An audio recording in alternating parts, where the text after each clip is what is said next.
Halo semuanya, PTT Harana Kaisar episode 581 sudah hadir.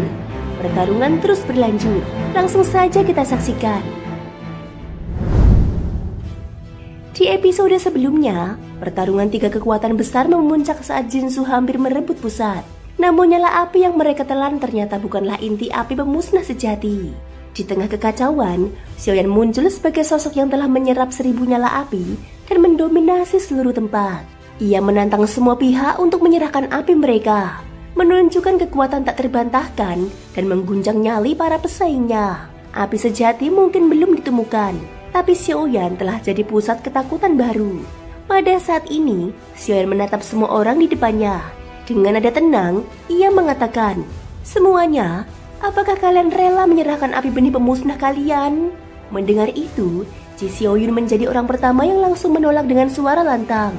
"Api itu kami dapatkan dengan susah payah, dan kamu ingin merampasnya begitu saja di sini? Bukankah itu terlalu keterlaluan?" Ji Xiaoyun mendengus dingin. Dia yakin King Teng dan kelompok Jinsu akan berpihak padanya. Bagaimanapun juga, musuh dari musuh adalah teman. Dengan keyakinan itu, ia berkata kepada King Teng di sampingnya, "Saudara King Teng, Pavilion 9 pil emas kalian selama ini terkenal akan gaya bertindak yang mendominasi. Kalau dia berani bertindak di atas kita, meski ada perbedaan di masa lalu, bagaimana jika kita bekerja sama menghadapinya sekarang?" Namun King Teng justru mengangkat tangannya, mengeluarkan semua benih api pemusnah miliknya dan menyerahkannya ke hadapan Xiaoyan. "Aku dan api ini tampaknya tidak memiliki jodoh. Jadi lebih baik aku serahkan padamu, saudaraku." Pemandangan ini sontak saja membuat Ji Xiaoyun tertegun. Wajahnya penuh ketidakpercayaan.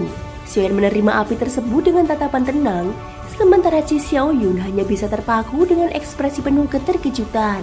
"Saudara King Teng, kenapa kau menyerah begitu saja? Bukankah dia hanya memiliki tubuh fisik yang sedikit lebih kuat?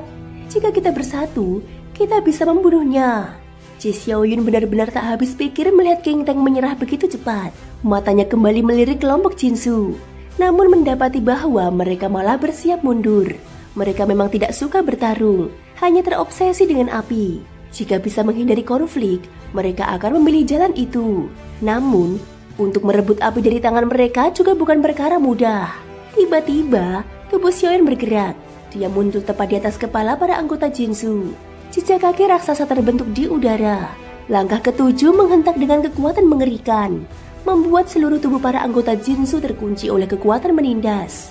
Ini adalah kekuatan dari 7 tapak penakluk dewa yang kini sudah dikuasai Xiaoyan ke tingkat lebih tinggi. Suara Xiaoyan menggema bagaikan hukuman dari langit. "Jika kalian tidak mau menyerahkan api pemusnah, kalian semua akan mati."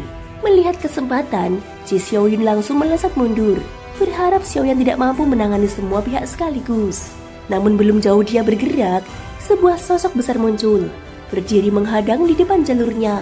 Tekanan luar biasa langsung menyelimuti tubuhnya. Sosok itu adalah tiruan keabadian fisik Xiaoyan, yaitu Clone Yuan Shen.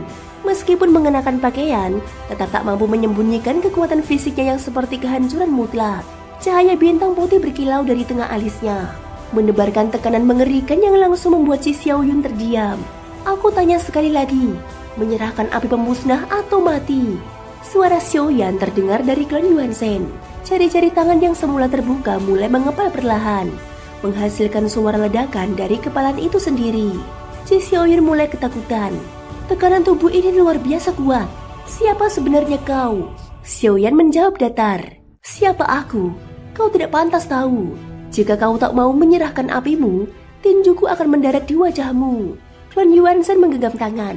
Ledakan bergema hanya dari tekanannya. Ji Xiaoyun sadar melawan Xiaoyan sendirian adalah kebodohan. Maka akhirnya, "Ambillah, ini semua api yang kudapatkan." Ji Xiaoyun melemparkan 30 benih api pemusnah, lalu bersiap pergi. Namun suara Xiaoyan terdengar lagi. "Tunggu, apakah aku sudah mengizinkanmu pergi?" Ji Xiaoyun kesal dan mulai mengancam. "Aku berasal dari alam surga barat. Jangan kira kau bisa begitu saja membunuhku. Sensi sekarang tengah menghadapi invasi dari dunia Taisu. Jika kau menyinggung alam surga barat, bukankah kau malah menambah musuh?" Xiaoyan tersenyum tipis. "Begitukah? Jadi kalian dari alam surga barat begitu lemah sampai harus melindungi seseorang dengan kekuatan tahap keempat keabadian dewa?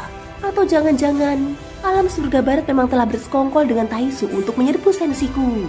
Mata Xiaoyan menyipit. Dia melanjutkan, "Kalau itu benar, maka aku harus membunuhmu. Aku merasakan keberadaan api asal di tubuhmu, dan sepertinya lebih dari satu." Saat menelan badai api, Xiaoyan mengamati setiap sosok, aura, dan kekuatan. Xiaoyun mengernyit. Ia bisa merasakan niat membunuh dalam ucapan Xiaoyan. Dia tahu sekarang Xiaoyan bukan hanya mengincar api pemusnahnya, tapi semua api asal yang ia miliki. Dengan cepat dia meledakkan bola api besar untuk menjauhkan klon Yuanzhan dari tubuhnya. Namun belum sempat dia pergi, sebuah tangan raksasa muncul. Tangan itu bergerak naik dan turun, seperti memegang matahari dan bintang-bintang. Suara lembut namun menakutkan terdengar. "Menyerahlah." Belum sepenuhnya sadar, Xiaoyun melihat kilatan petir merah mengelilingi dirinya. Meskipun terus terbang mundur, ia tetap berada dalam genggaman telapak tangan raksasa Xiaoyan.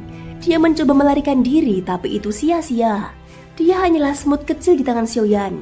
Akhirnya Xiaoyun memohon, "Tolong, ampunilah aku. Aku bersedia menyerahkan dua api asal untuk menukar hidupku."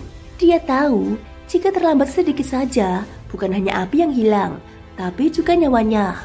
Meski Xiaoyun adalah ahli tingkat 4 di alam transendensi, kali ini, bahkan tanpa pertempuran nyata, dia sudah merasakan tekanan hidup dan mati.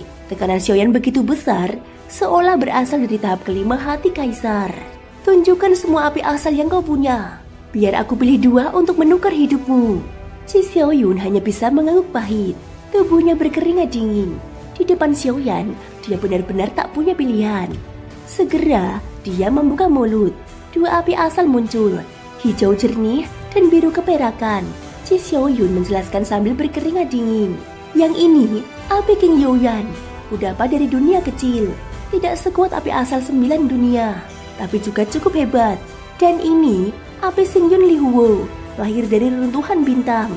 Xiaoyan kembali turun. Dengan dua jari, ia mengambil api itu. Xiaoyun menggertakkan gigi, namun tak punya pilihan. Ia mengumpat dalam hati, "Perampok, ini benar-benar perampokan." Dan akhirnya, ia mengerti perasaan mereka yang dulu dirampas apinya. Karma, inilah karma. Thank you guys sudah mendengarkan ceritaku di episode kali ini sampai akhir. Ikutin terus kelanjutan episode berikutnya ya. Semoga hari kalian menyenangkan. Sampai jumpa dan bye-bye.